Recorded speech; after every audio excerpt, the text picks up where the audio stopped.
Okay, so we'll call the meeting to order at 6:32. Our first item on the agenda is the Pledge of Allegiance.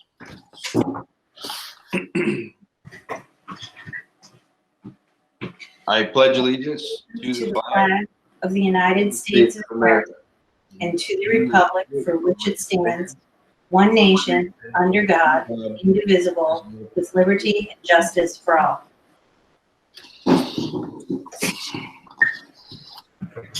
Okay, next up is correspondence, which I have none, and then visitors and public comments, which I'm not seeing any yet. I'd heard that we might get a visitor later, not sure. So we might have to revisit that a little later. Okay. I don't have any agenda amendments. I'm not sure if you do, Julie, or anyone else. I do not see any. I always have that moment before the meeting where I think I forgot a thing, but I think we have it. Very good. Okay, so moving on, our next item is approval of minutes from September 15th. So I'd entertain a motion to approve those minutes.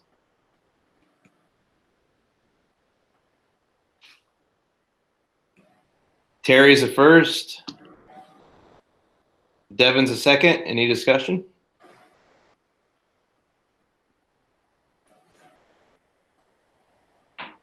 Seeing none, all those in favor of approving September 15th minutes, raise your hand.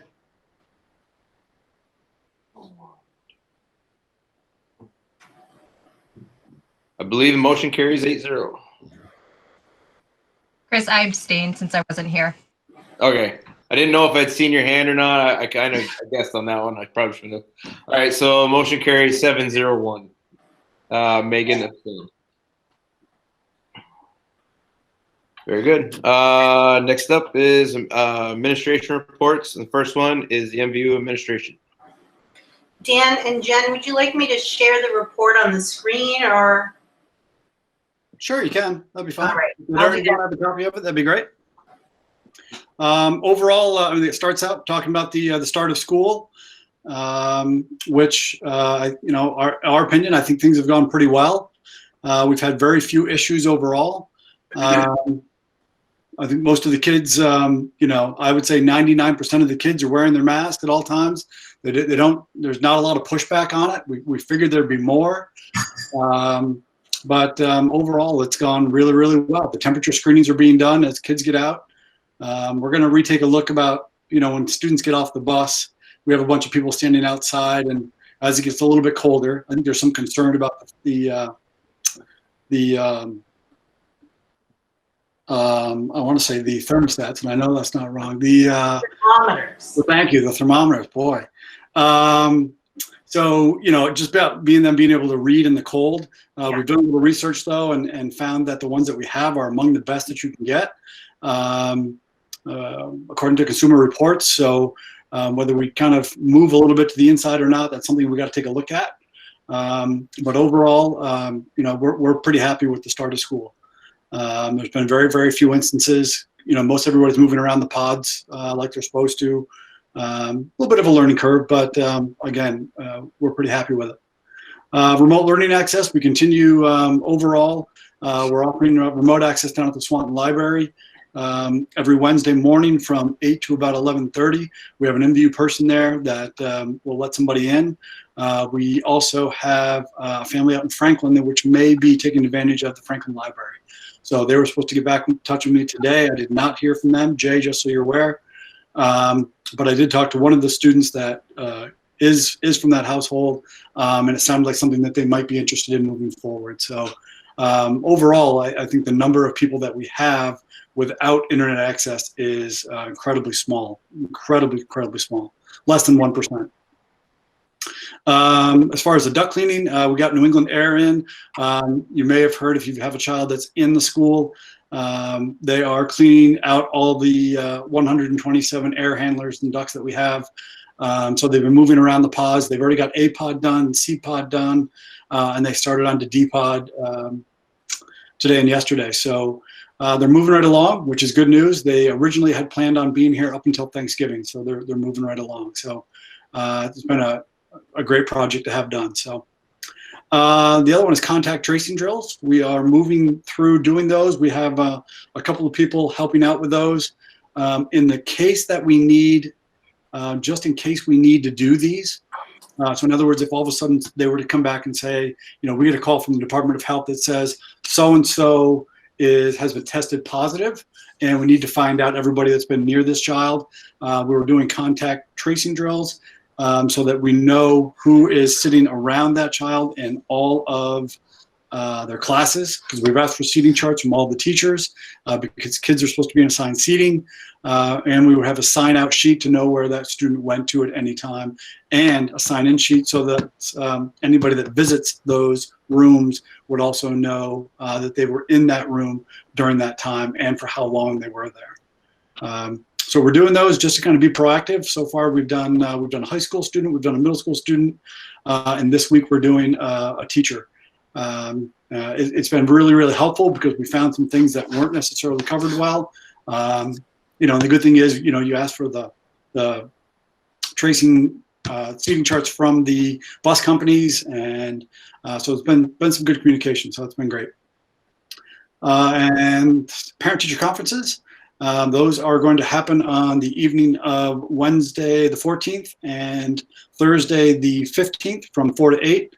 I believe the information went out for parents this morning on pick a time. The good thing is it'll automatically, when a parent puts a time in there for a teacher, it'll automatically generate up a Google Meet, much like this does, and it's just specific for that parent and the teacher. Or if you have a team of teachers, such as we do in the middle school, it'll send the request to all 4 teachers. And conferences are set up for about 20 minutes each. Pickup meals is more or less just to help people still realize that we are offering meals at the schools. It has not been well attended. We've been trying to drum up some support, getting the information out there via Facebook and all, but anybody can pick up meals between 4 and 6 p.m. Daily, and again, it's for anybody 18 and under within the house. The ag mechanics position, this is kind of more of just an FYI so that everybody's aware of it. We had hired what we believed was a great candidate, and they were a great candidate. They came in for the very first day of orientation, new teacher training. The next day they did not make it in. Come to find out, they had interviewed for a position out in Western New York, unbeknownst to us, and let us know essentially a day later on Friday that they would be taking that position out in Western New York. And of course, there wasn't much we can do in regards to somebody leaving the state like that. Jay Hartman actually did a lot of work, ground level work, contacting various colleges and universities that have ag mechanics as majors. Found a couple of candidates, had interviewed them, and they both ended up taking positions out of state, not in Vermont. So even very at that late hour, 2 weeks before the start of school, they were kind of scooped up. So we've really run out of options for that. We looked locally. We had a candidate, but really just not qualified for the mechanics piece. Could do the ag piece, but really was not qualified for the mechanics piece. So at this point, we are not advertising for it, but we've kind of disbanded those classes and put the students into other classes for now. We'll continue to try and open it up soon and see what we can get potentially for second semester, if not for next year. And just so people are aware, you may have received a copy of the newsletter. We are trying to start up a monthly newsletter for parents, just to kind of keep them in the loop. Just one more level of communication for parents, just talking about picture days and parent-teacher conferences and just general information that is helpful to know, and just where they can contact us, how to contact us, and where they can find various information. So the first one went out last Friday.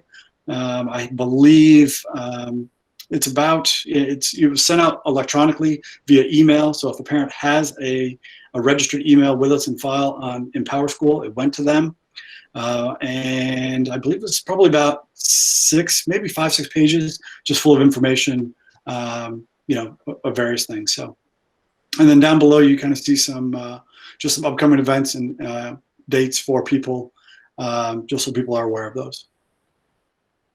Any questions?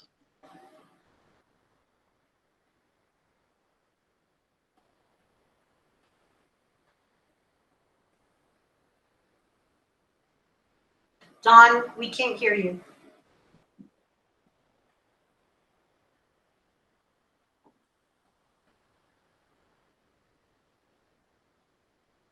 Okay, can you hear me now? Yeah. I hit unmute, but I hit it up in the wrong place. Dan, going back to your ag position, you said there was someone who was qualified as an ag teacher? But not, Jay, do you want to? I'll take it, Dan. We interviewed 3 candidates after we lost our original instructor out to Western New York, as Dan indicated. The first 2 were certified in the state of Connecticut, which of course made them automatically certified in the state of Vermont. The 3rd candidate had an animal science degree from the University of Vermont in 2013, has worked in the Franklin Grand Isle area as a herdsman and in various other animal science type programs. Really was not suitable for this particular position and was not certified. Could have gone through the program that many of our other teachers have gone through in recent years, but was not, to be honest, was not worth pursuing for this particular spot. okay, thank you very much. You're welcome.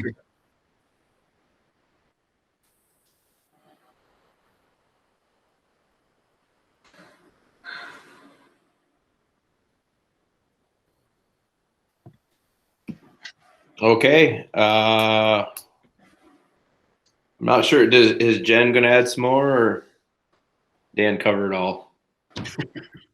I think Dan covered it all this time, unless people have specific questions.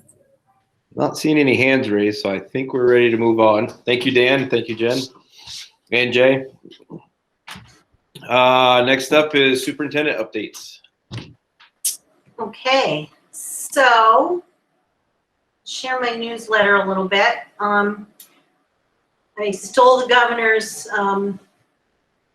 metaphor for turning the spigot. As you know, we talked about here, we are looking at the next stage of our reopening, and we're looking at bringing students in kindergarten through 5th grade back to our hope is 5-day instruction. As I shared with you before, you know, we've got 3 major hurdles to get through. One of them is the level of virus in our community. We've been very lucky this summer, and Vermont has done a terrific job keeping the cases low in both the state and in our county.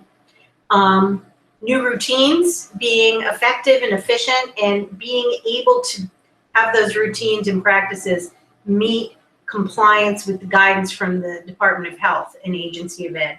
And that's why we're able to move into the K through 5 5th grade realm, because they did make a change to guidance, and students are able to be seated still physically distanced, but not as far away. So we're able to bring more children back. There's still a lot to be done with that. There's a lot of planning that has to take place, specifically lunch, recess, arrival, dismissal. All of those things are very difficult to work out. Teachers and the schedules need to change again. So I really want to commend our teachers. It's a very stressful school year to begin with.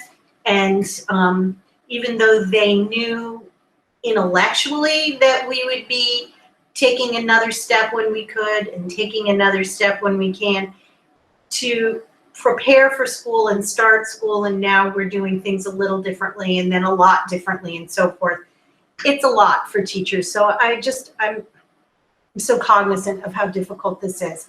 And yet, when we did a survey, and I'll get back to the other criteria, when we surveyed our teachers about benefits and concerns, boy, the teachers really are cognizant of the fact that their kids need to be in school more. They wish they had them more, but they're just very concerned about all of the pieces that need to fall together to make it work. And until it works and you feel and you can see it happening, it's very anxiety provoking. The other criteria we have to have in place is really about our staffing.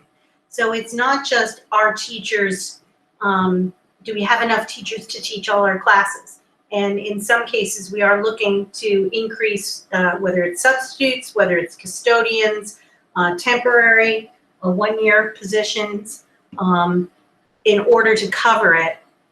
The other piece is illness and families who are teachers whose families maybe not in school all the time. Maybe their school's not going to be in session on a Wednesday, so they can't work on Wednesdays. All of those pieces have to come together for it to work. And the principals have been amazing. Essentially, all of the work we did over the summer, we're doing all over again, only they're also running their schools. So I just can't say enough about the work that they're doing right now. So we definitely met the guidelines for the health of the community. Again, the staffing is something we have to really look at very closely. We have all those things in place. Our hope is that we're going to be able to move forward with our plan. And as I shared, and I hope everybody, whether you're a parent of children in the community or not, I hope you all received a copy of the letter that went out. Kindergarten, we're starting with groups of students so that all of the routines, all of the drop-offs and pickups can be done, not with all of the kids back at once, but with 2 grade levels at a time. And that was something that everybody agreed would be the best way to bring kids back. So we're starting on the week of the 19th with kindergarten and 1st grade, 4 days. And then the next week we bring 2nd and 3rd grade students as well, and then 4th and 5th grade students. So each of those weeks we will still have Wednesday remote, and a lot of that has to do with making sure that the teachers of the next grade level of kids that are coming have time to prepare their classroom, literally reassemble the classroom, bring desks in. We're moving desks from one building to the other in some cases to make sure that we have the proper seating and spacing and set up for students. So that will be happening through the transition period. Then, of course, we have the election. So that is also, excuse me, that actually we thought was going to impact Highgate, but it's not going to. And then the week of the 9th, what we had originally planned for parent-teacher conferences was that they would be on the 6th. That was before the COVID happened. And with kids coming back, we didn't want that first week of 4th and 5th grade coming back to also have another day off, and it was parent-teacher conferences. That felt like too much. So we did put it off for another week. Parent-teacher conferences at the elementary schools will be on November 13th. So we have had multiple inquiries about sixth grade, 6th through 8th grade. We did today get additional guidance, again, that changes a few things. So we have to look at absolutely everything as we get it in. Right now, our focus is K-5, and we're going to make sure that happens before we turn the spigot again.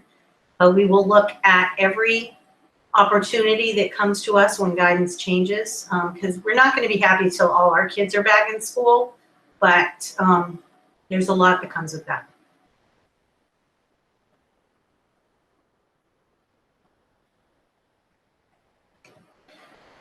I wanted to, if there's no questions about that, oh, hi, Steve. If there's no questions about that, I wanted to do a little reminder I actually had a really great email from a parent, and I don't know this parent, but she must work in healthcare. She referenced being on a call with Dr. Levine. And it was nice because this person was commending the work that we've done and how clear the messaging has been and how the bringing students in at hybrid and then slowly moving students back seemed to be a very sensible and science-based approach. That was very appreciated. We don't get a lot of those communications. But she was asking what level of communication we've had with staff and families about the traveling restrictions in the state of Vermont. And now really seemed to be a good time, both to reassure families, as many will be sending children back to 5 days a week once we pass the sort of transition period. And we're also thinking, soon people are already emailing us about Thanksgiving and what their travel plans may or may not be. And that affects families as well as teachers. So we wanted to make sure that everybody knows that all of our families and our staff, if they are going to be traveling out of Vermont for the holidays or any other reason, they need to follow the state guidelines around travel restrictions. I will be posting this reminder that's essentially right off one of the state websites. And the guidance for cross-state travel is there. You really need to check the map before you go. It's updated every Tuesday. And if you fly anywhere, you have to quarantine. But there are plenty of places where people can go where they don't need to quarantine. But if you're traveling for family or for leisure, you do need to follow the criteria. And we're doing that and reassuring people that that is happening. Again, that impacts our staffing level, but it's also an important time to make connections with family when you can, and we understand that. But we need to make sure that people are following the guidance and the requirements, and that helps our students and staff and community keep safe. Legislatively, I just gave a couple of updates. I put the legislative update for the end of the special session in your team drive. We had a pretty positive result when it came to the appropriations bill. Education funding was increased another $103 million, including an increased amount for HVAC funding, which was positive. We had asked for the 175 required student days to be reduced to 170, and that passed. That would only be for this school year, obviously. The ADM, or average daily membership, which is the counting of our students that leads to our equalized pupil calculations and eventually the tax rate calculation, that holds harmless protection did pass the General Assembly. And really, I want to thank VSBA and VSA and other organizations and advocates who really explained very well to our General Assembly that we do not want this crisis where many families are choosing to send their students to an independent school because it's meeting their needs, or they're homeschooling, or they're not able to attend full-time because of health concerns, so they're only attending part-time. All of those things are decisions families have to make if it makes sense to them in this crisis and this pandemic. And we really didn't want the tax rate and the taxpayer to be footing the bill for that, and have a penalty essentially for families doing what's right. It's not reflecting a decrease in how many children or services we have in our community. It really is a one-time anomaly, and the bill reflects that. It's not a long-term protection. Also, very importantly, the General Assembly really directed the tax commissioner to exclude the education fund deficit, which is now just down to 66 million, inclusive of the reserve, from the yield calculation. So essentially, Yes, there's still an education fund deficit. It is not the $280 million people thought it was going to be. And yet, property taxpayers are not the ones who are going to carry the brunt of that shortfall. So that protection and that support of schools coming from Senate Ed and House Ed and the entire Assembly was really, really appreciated. I do know that the legislature will be reconvening early in July, and there are going to be a lot of education items on the agenda. The actual average daily membership counts for next year and how that will work will be front and center. The weighting study has not disappeared, and it's something that can be pretty divisive depending on what school district you're from, whether you'd be essentially a receiving or a sending community. The homeschool increase and just generally how ed funding is structured, I see they're all very connected, and I see them being pretty front and center in this winter's discussions.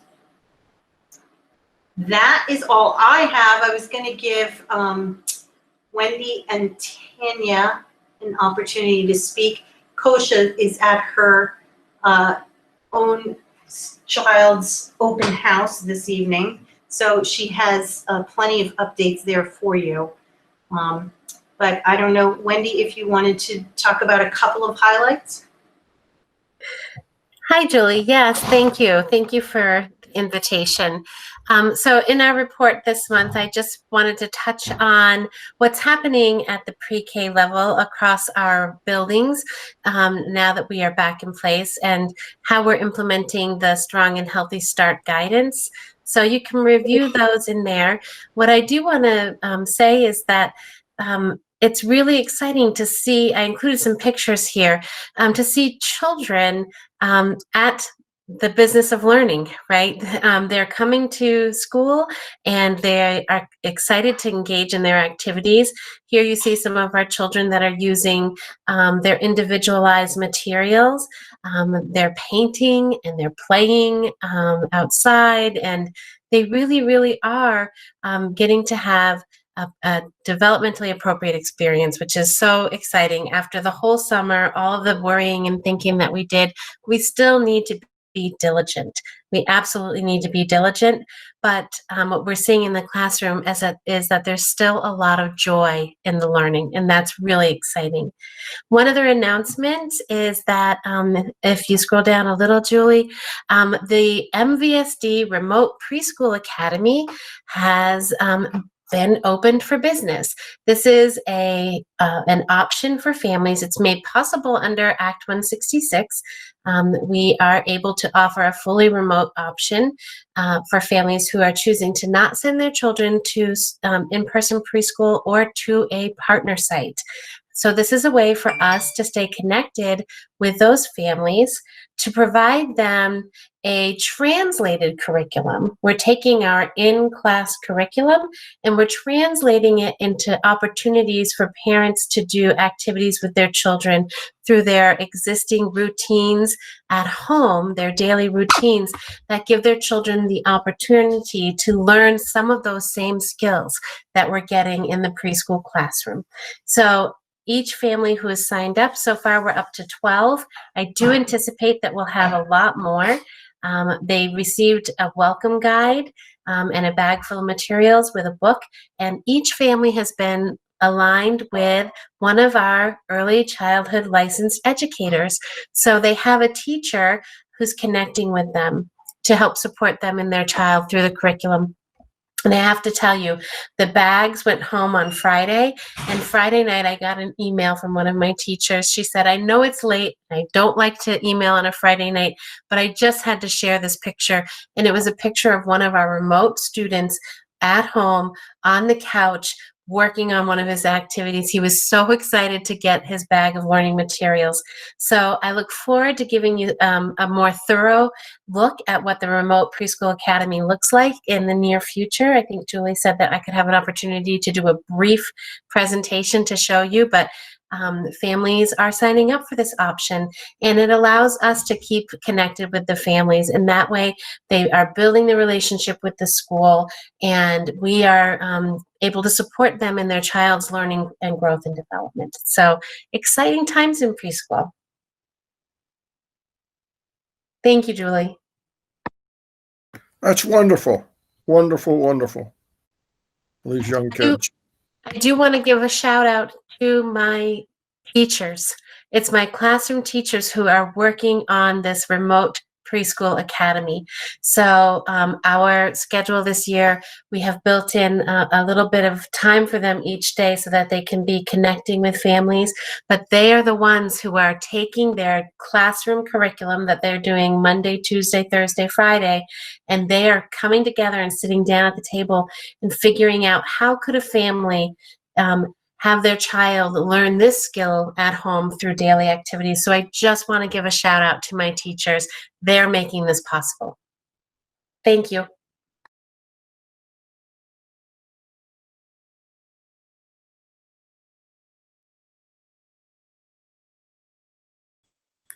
All right, Julie, do you want me to go next?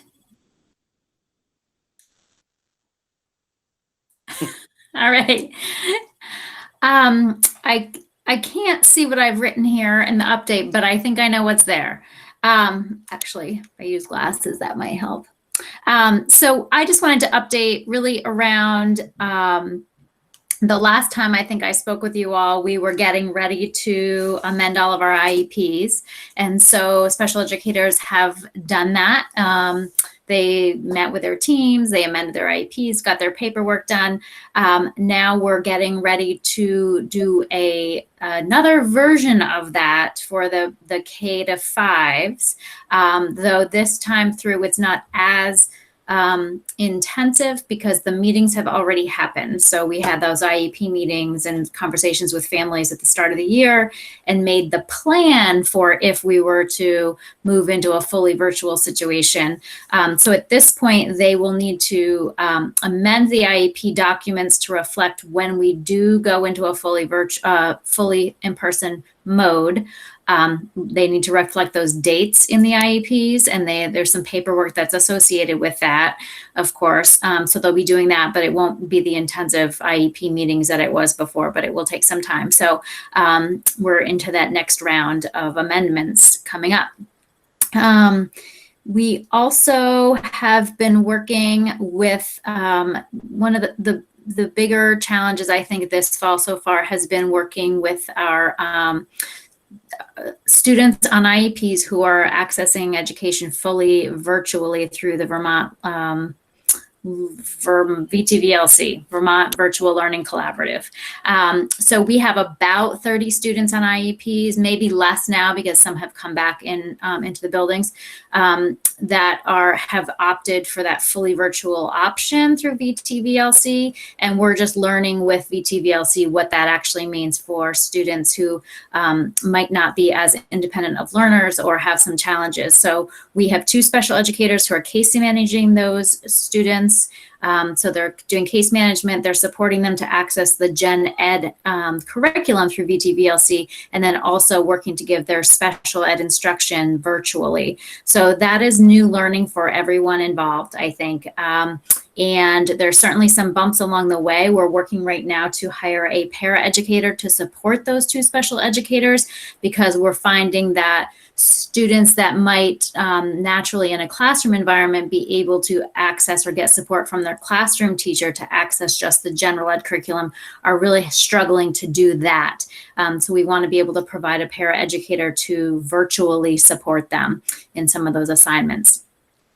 So that we're working through that.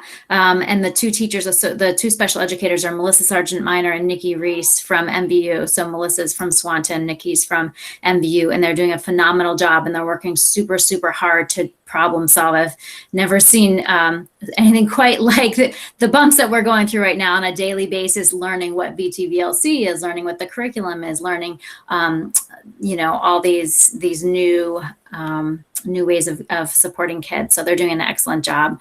And yeah, it's very very stressful, I think, for them because they're concerned about their students being able to access. So we're working through that.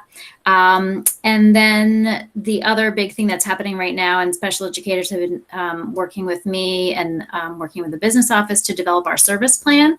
And so that really is the plan that we develop now, looking at next year and all the costs and associated with special ed service delivery for another school year. So this should be, if I have it right and things don't change, this should be the last year that we're developing a service plan. So next year we will still be on a reimbursement model, but it is the year after that that we will be switching to our census-based block grant. So we will not have a service plan being written next year for the following year. That will be based on the grant. So we're working through that. And again, that's something I do in collaboration with the business office, looking at our projections for another year. So I think that those are the big highlights for now. Are there questions on any of those pieces?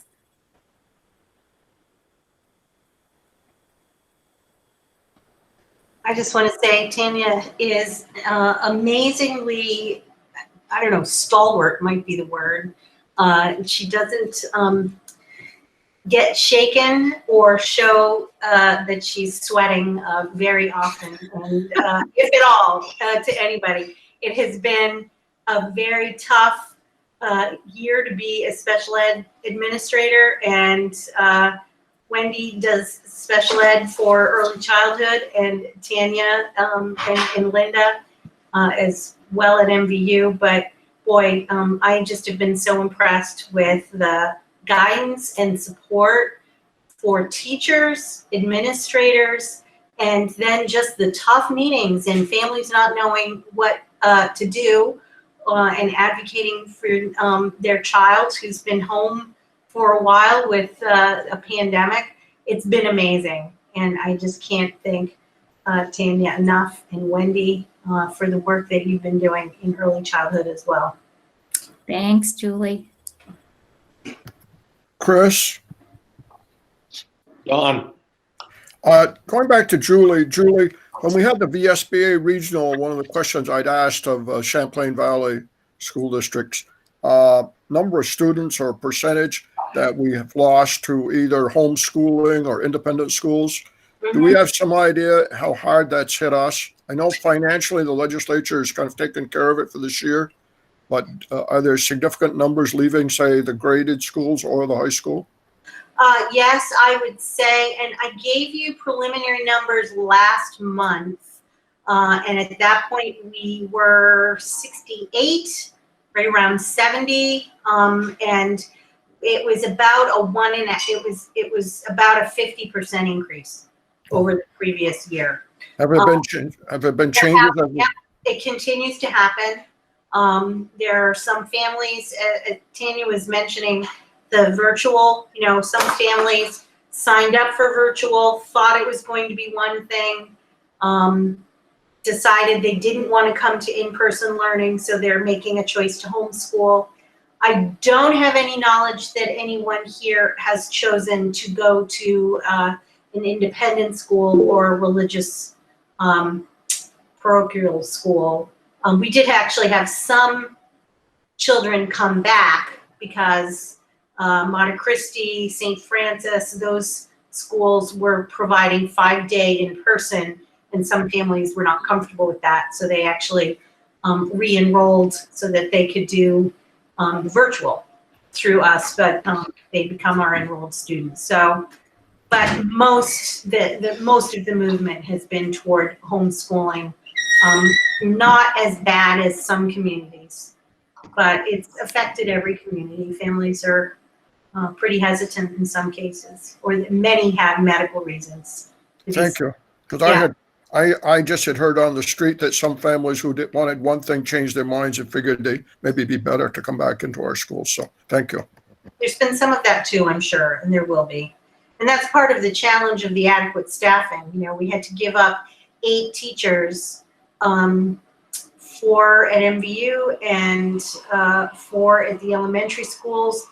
3 of the teachers were in Swanton, 1 in Highgate, and then Highgate had 2 other staff members do coordination. MVU had a couple of folks that have to do the coordination. So it's a large number of staff that gets dedicated to the virtual. And then there's a tight cap with how many students you can have, and a deadline that we really don't have control over. So it's really a hard message for families when they tried in-person learning and they didn't like it or feel that it didn't feel right for them, and then they wanted to try remote after all, but they couldn't. Or vice versa. We had plenty of people try remote but want to come back. And when you're looking at numbers, bringing more students back, now having larger class sizes because you gave teachers away to the remote learning, it's quite the puzzle to put together. It really is. Everything's interconnected. Thank you. Yeah.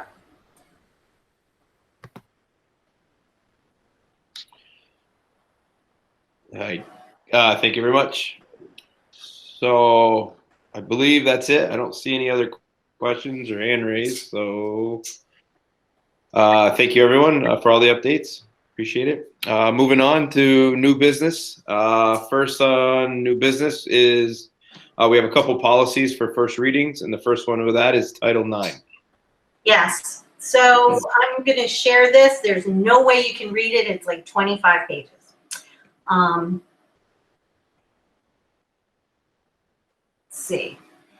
If you may have paid attention a while ago, the Department of Education under Secretary DeVos's leadership wanted to create a Title IX process for sexual harassment that was more like going to court, frankly, with two sides having perhaps representation and an appeals process. And it's a very lengthy process. It does not stop our needing to have our state mandated hazing, harassment, and bullying process or procedure. That process and procedure comes first and is how we handle almost every single circumstance. There are very particular and specific times where that policy would come into play, and it became the law and active requirement of schools and colleges.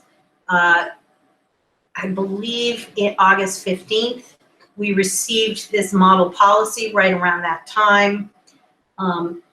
Heather Lynn and Pietro Lynn have been doing some trainings. I reviewed one of the trainings with 155 PowerPoint slides. We are going to be having more in-depth trainings and more school toolkits created to help us with this policy. It is mandated. There is a lot to unpack. There's a lot of training that principals and administrators would need.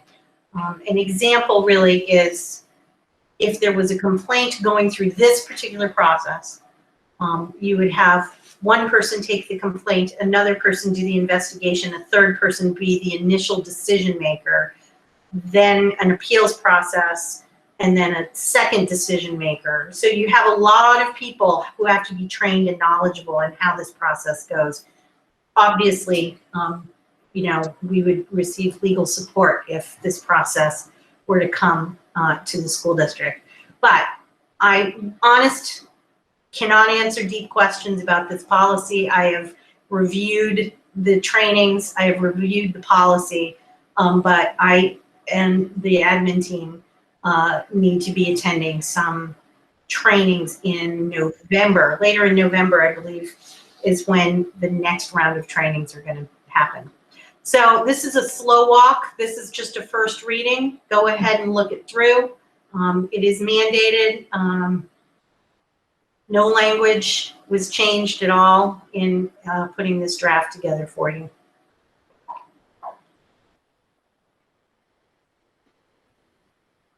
It's been warned, so hopefully we'll be able to adopt at the next board meeting.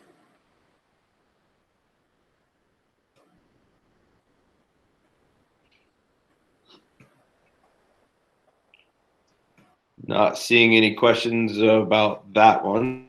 So So I guess we can move on to the electronic communications first reading. Absolutely. And I just lost where I was so that I can go find it. Pardon me. Here it is.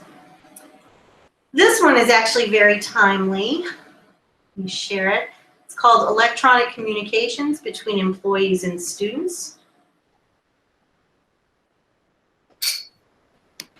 I had, as we do with all policies, I had this reviewed by our administrative team, and specifically Robert Jarvis.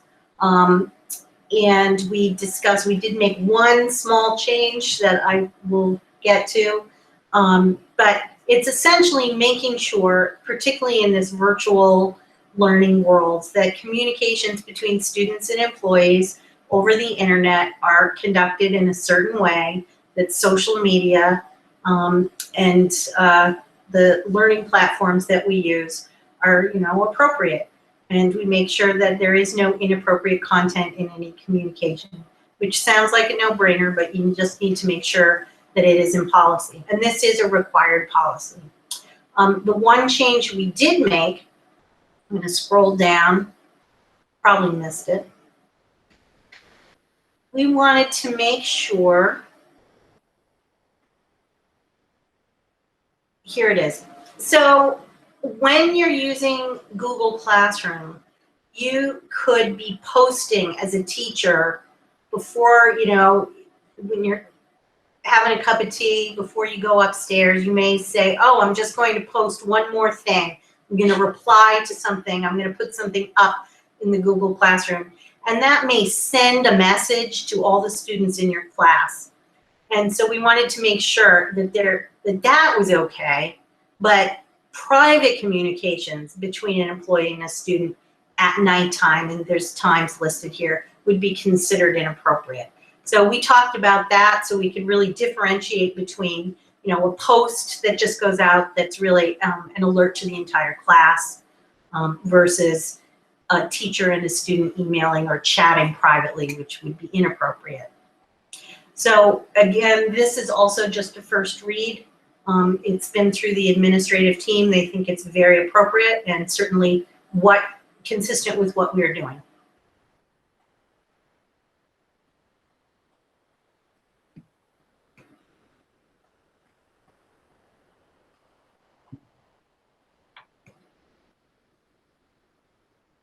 Not seeing any questions for that one either. Obviously, this is just the first read, so we'll have an opportunity to look it over, and we can send emails with questions if we find any later. Yes, thank you, and I'm happy to answer any questions more about electronic communications than the other, but I'm certainly able to research and answer any questions about either policy for you. Okay, thank you. Next up, under new business, we have a side letter for ESP, and this would require action. Well, I am going to share this one. Again, thank you to Purette and Karen Vincelette and Bonnie Moulton for identifying this issue and agreeing to. Purette is marvelous at creating side letter language. Karen is a terrific partner between our staff and our administration. And Bonnie and Michelle in benefits really found an issue that was inadvertent. So when we redefined what a full-time employee was during support staff negotiations, we had one employee, support staff, who was considered full-time but only worked 6 hours and took the health insurance. So this is really a grandfathering of one employee. We did not want this person to have to pay more for their health insurance and have it prorated. We did not think it was going to affect this employee, and it turned out that it did. And that was not anyone's intention, both in terms of the administration or support staff. I don't believe it was the intention of the negotiating team either. So what the side letter does is just agree to grandfather that one individual.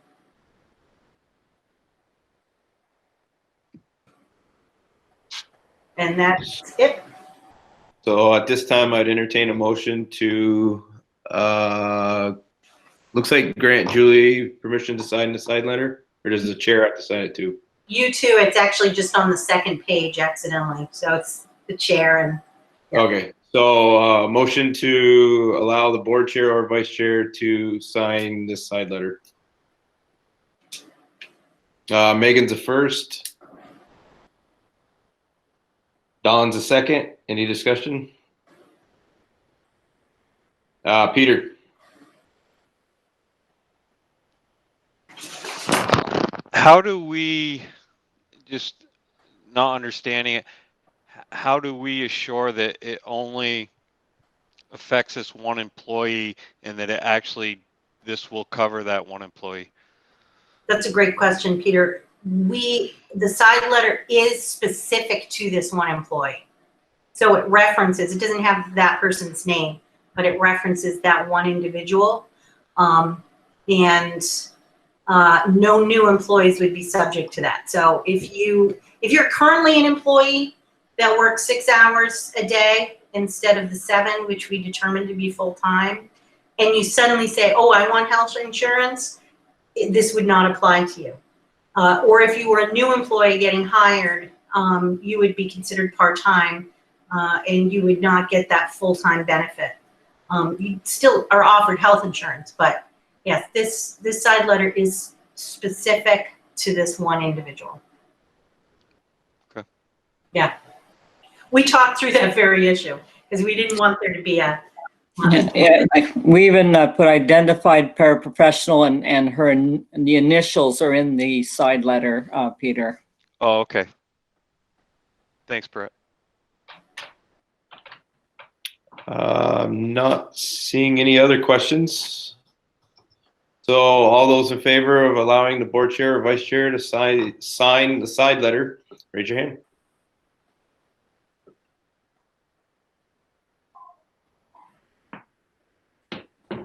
Motion carries 9-0. Thank you. Let's see. Next up is Performance Contracting RFQ. Lori, you want to start? Sure. Can you hear me okay? Yes. Okay. You guys are freezing on me, so I'm just making sure. Let me just project. It's okay.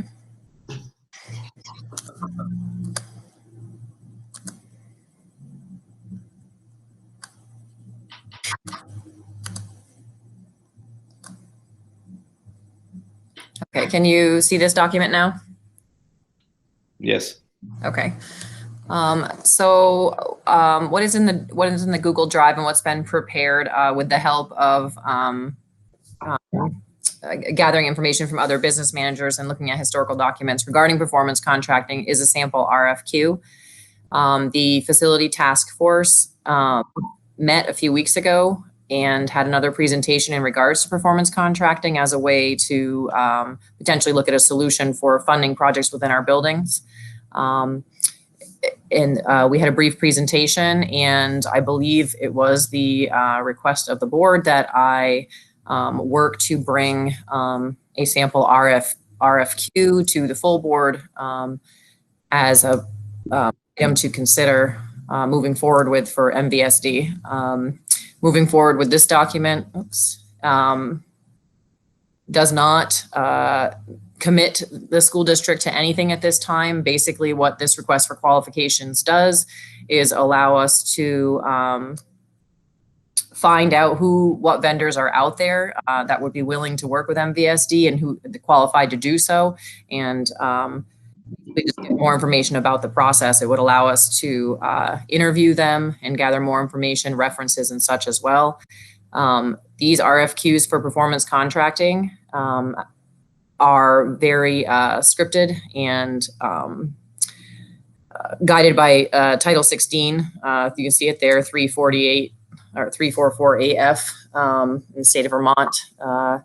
You can find that online. It's, again, very, very guided. But basically what we're looking for is design, installation, and operation of energy conservation and related air quality improvements in our buildings. And that's what they would be looking at primarily. That does not mean that they can't look at lots of other things, but primarily that's how this RFQ is written to focus on those energy conservation projects. I wanted to just scroll down. It talks about, demonstrating expertise and purpose, assessment, engineering, design, installation, and maintenance of energy savings, retrofits, providing professional references, client references to MVSD. What I wanted to get to down here is a potential schedule. If MVSD did move forward with something like performance contracting as a funding mechanism for projects, it is quite a long timeline, and that's, I think, why the task force was thinking about getting the ball rolling, and again, with no commitment at this time. It would take about a month and a half just to launch the RFQ, receive the RFQs. There's a formal interview process that has to happen, and then the board would at that time make a decision if they wanted to move forward with the ESCO energy service company at that time. So I filled in this portion with a sample schedule based on a typical timeline. These dates are subject to change at this time. If the board did choose to move forward. Talks a little bit more about the scope of work. Did include a lot of language in this RFQ in regards to, let me see, reserving the right to move forward with the projects basically, or to request additional information or reject all the bids if that's what the board just had decided to do at that time once we had received all of that information, or there was not a qualified candidate they felt comfortable moving forward with. So Chris, I'm not sure if you wanted to share a little bit of information from the task force, if I missed some things, but I believe this is what the task force was looking for me to bring to this meeting. Right. We did meet a couple weeks ago with the representatives from, I believe it was Siemens, right? Yes. They came up, they're the ones that came up last winter and presented to the entire board. They had a couple of members come up and they talked to the building directors and the facilities task force. We were able to ask a lot more questions. We kind of drilled in a little bit more. There's still a lot to learn, but like Laura said, this is such a long timeline, and we want to get even if we go this route, it's a year process minimum, not longer. So we wanted to at least get the ball rolling, get the RFQ launched.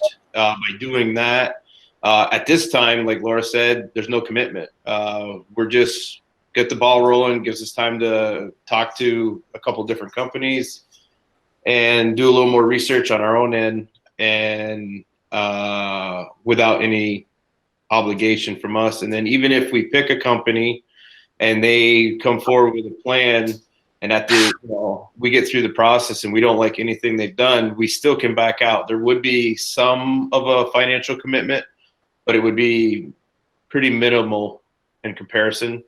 And we feel that bonds are not going to be a solution for funding capital projects anymore. And we have aging buildings, so we're trying to explore another financing tool for fixing our buildings.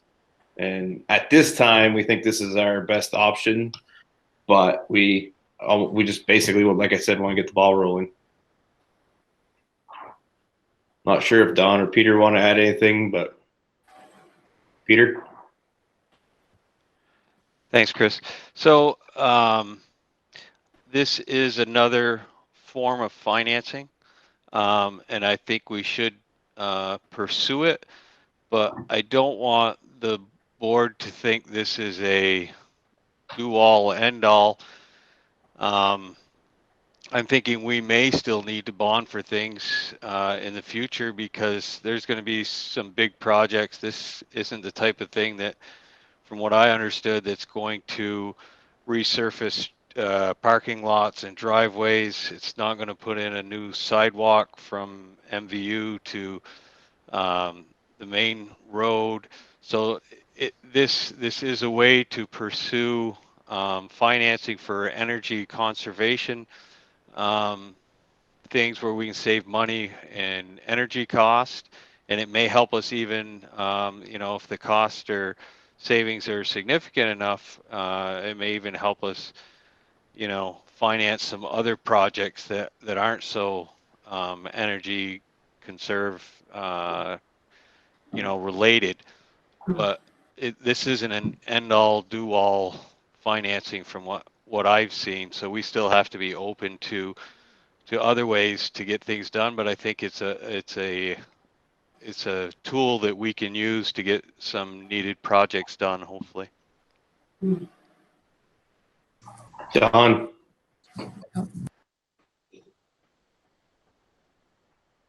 Can't hear you, Don.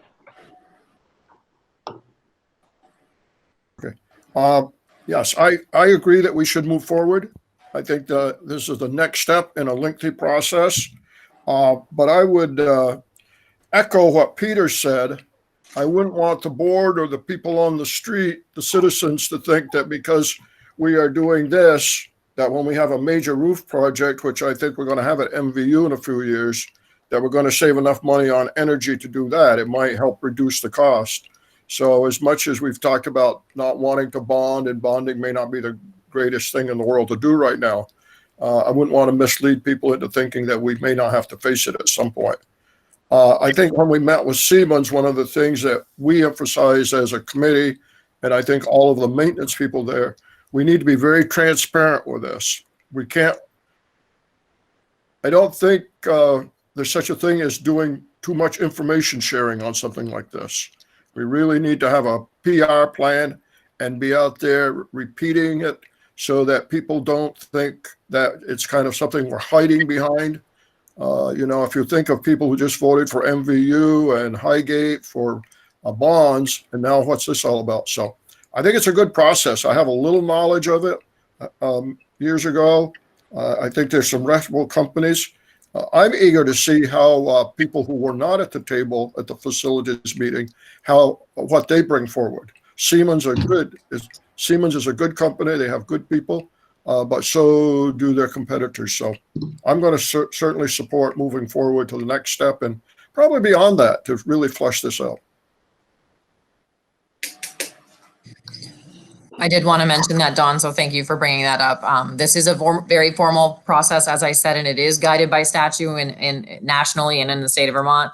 And so it is important to note that as we're mentioning Siemens as a company that was coming in and providing us with information, that was solely what they were doing. They were a company I was familiar with. There's many other companies on a national level and some specific to the state of Vermont that do this kind of work. And we will have to follow a very scripted process, an award process as well, if the board did choose to move forward with a performance contract. The other thing, Peter, I totally agree. This is not in any way supposed to be a solution to funding projects in our buildings. It's just the facility directors working with myself and talking with other business managers, and as the board and the task force, we are very concerned about how we will finance projects and how we keep the ball rolling with all the repair and maintenance work that has been done and the investment that the board has so graciously made in our schools. And we really had a step, moving, and we had a lot of good things happening to start to kind of catch up with some of that deferred maintenance in our buildings. And it seems like this might be a good option to take care of some of those things. So at this time, I'd entertain a motion to move forward with the RFQ. So moved. Don's first, Peter's second. Any discussion? I would just like to mention that can we just add that that's a sample timeline? I would like to work on that with the task force, or at least, email that information and make sure it works for everyone, because there is a formal interview process that needs to happen, and that involves probably a full day doing those interviews. So I would like the flexibility to be able to change those dates if we need to. Right. It's part of So the- we do have another meeting the 14th, so we could definitely iron those all out the 14th. Devin. Just to be clear, if we get a few proposals that come in and we review them and none are satisfactory, we reserve the right to select no one. Is that correct? Yes. Yep. Absolutely. Honestly, to add to that, that's something we typically include in any RFQ or any RFP for anything that the school district is involved in. That's usually the standard language at the bottom, that the board reserves the right to reject any and all bids if that's what's in the best interest of the school district. Okay. I believe we're ready to vote. All those in favor of moving forward with the RFQ, leaving the dates flexible, raise your hand.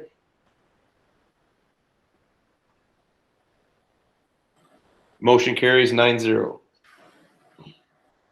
Thank you. Chris, I'd like to thank Julie and Laura for listening to some of the complaining some of us may have done, or it seemed like complaining about a need for a facilities committee. I can't imagine a full board going through all the steps that we're going to have to go through. So I think that Chris and Peter and I have got our work cut out for us. And in no way do we intend to keep the board in the dark or eliminate the participation, but it's going to be pretty labor intensive on our part. And to get 9 people to another meeting a month, I think would have been a challenge. Agreed. Thank you, Don. All right. Moving on to old business. First up is check warrants. Steve, are you still there to take care of check warrants, or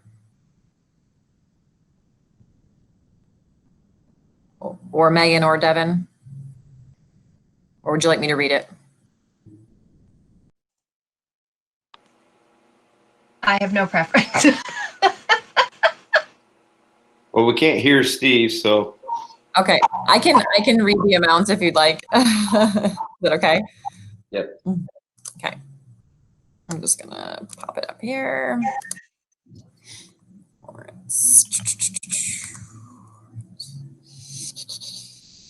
There is backup as well, but here is the cover page. These check warrants are for the month of September.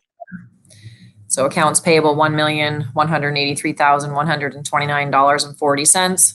Payroll checks, $32,674.69. Payroll other disbursements, $1,317,746.84.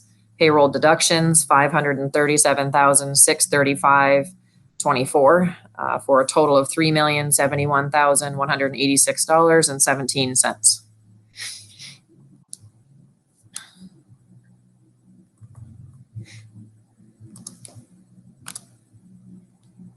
I'll make the motion that those are approved as read. Megan's a first. A second. Devin's a second. Any discussion? Seeing and hearing none. All those in favor of accepting check warrants as read, raise your hand. Motion carries 9-0. Thank you. Next up is an update on COVID-19 financials. Unless you want me to put those up on the screen, it's really just for information. The board has requested that I bring that to you every month. You will notice that there's a pretty good increase since you've seen that report since last month. I think we're up to anticipating about $800,000 in things that we consider COVID related. I'm still seeking guidance on, which pools of money and funding sources will be applied to which different items. But we're trying to put code as many to COVID as we possibly can at this time until I work through that. Some of the biggest expenses, honestly, are a lot of PPE equipment, supplies and materials, extra furniture. Obviously, the items we've discussed, like the entrance to MVU or the extra entrance to MVU. The air purifiers, things like that. But there's been a significant need for additional cleaning and sanitizing equipment and supplies, as well as PPE, and it's upwards of $75,000. So, Peter. Laura, is it documented on here the expense for the new entrance to the school? It is. I did confirm that it was there. I can't tell you the code. It's a 2610 code, and I think it's a purchase service since we contracted, which would be a 400. Yes, it is in there 100%. I unless you want me to pull it up, I can look at it. I'm just curious what the actual cost ended up being. I think the original was well, it's not identified solely on its own in that report, but it is part of an expense, the 400 purchase services line.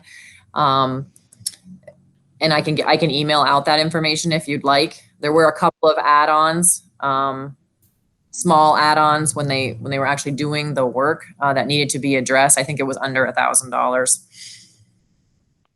Yeah, if you could email that out, I'm just curious. Would like to see it. Yes. Thank you. Mm-hmm.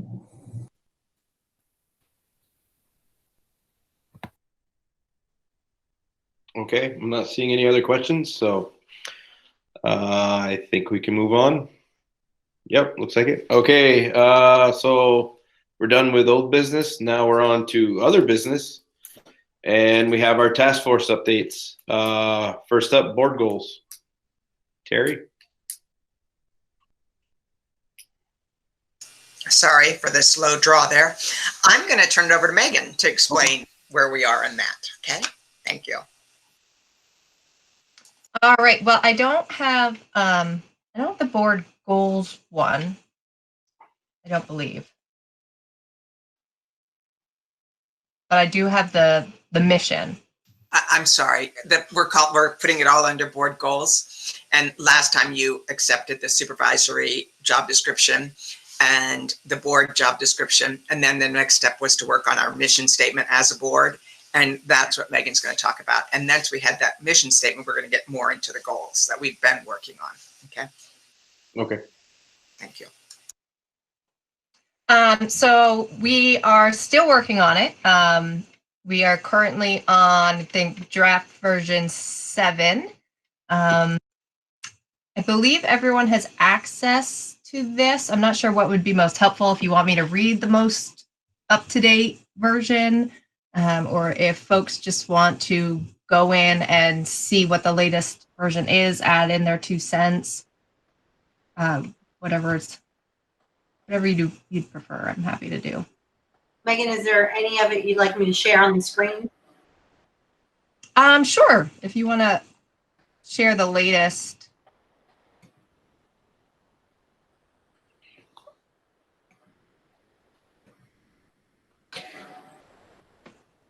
Thank you. So do you want me to go down to version 7? Yeah.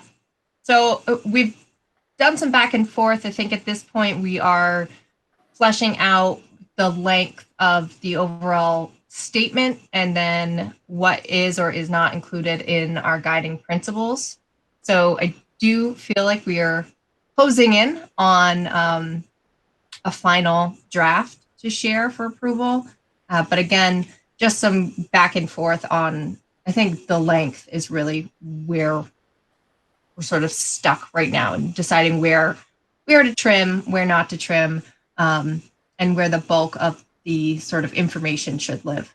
So again, this is available. It would be great if you could go in and at least just read through it. If there's anything that jumps out at you is not that anything that jumps out that you don't agree with, or anything that you feel we've missed, certainly would welcome that feedback. And if it's possible to get it by next meeting, that would be ideal. Certainly, I know how busy everyone's schedule is, so if you need more time, I don't think there's, but if possible, sooner the better.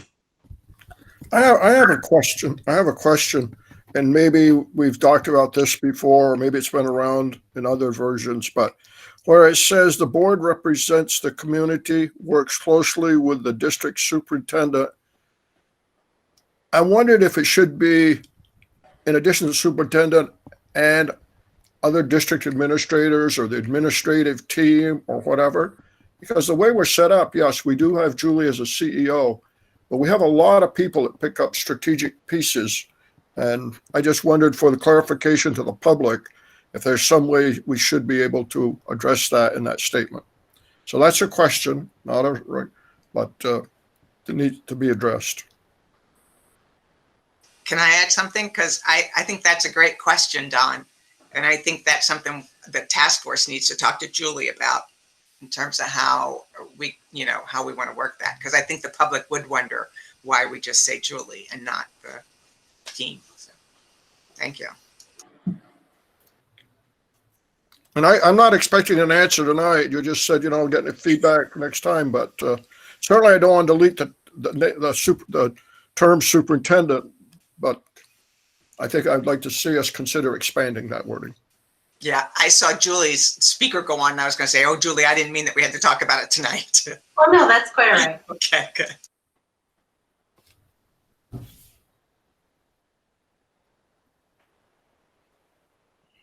I'm just curious, are people reading that? Because in my screen, it's like these little ant type. I could never read it. I'm just wondering if other people are. It sounded like you were, Don. Oh, there. Okay.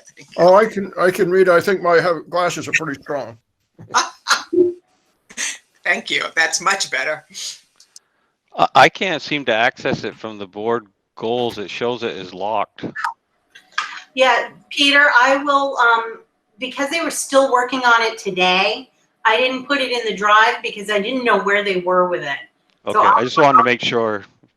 Right now it's just shared with that group, and I'll change it so that you'll have access to it and you can give comment directly in the document that way. Yeah, I just didn't. If I was supposed to have access and I didn't, that's all I was checking. I'm fine with that. I'll fix it tonight. Can I interrupt one more time?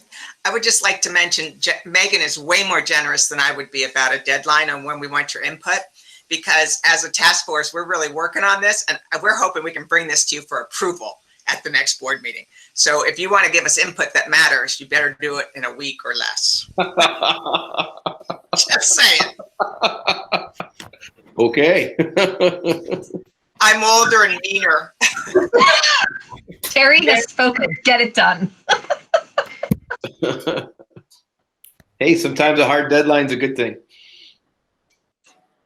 Okay, thank you very much. Any more to add, or?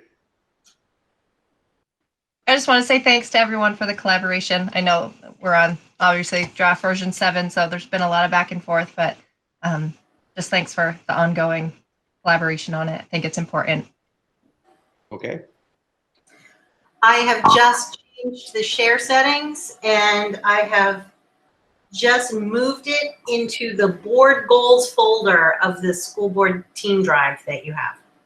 So you should be able to find it now. You should be able to have access to it.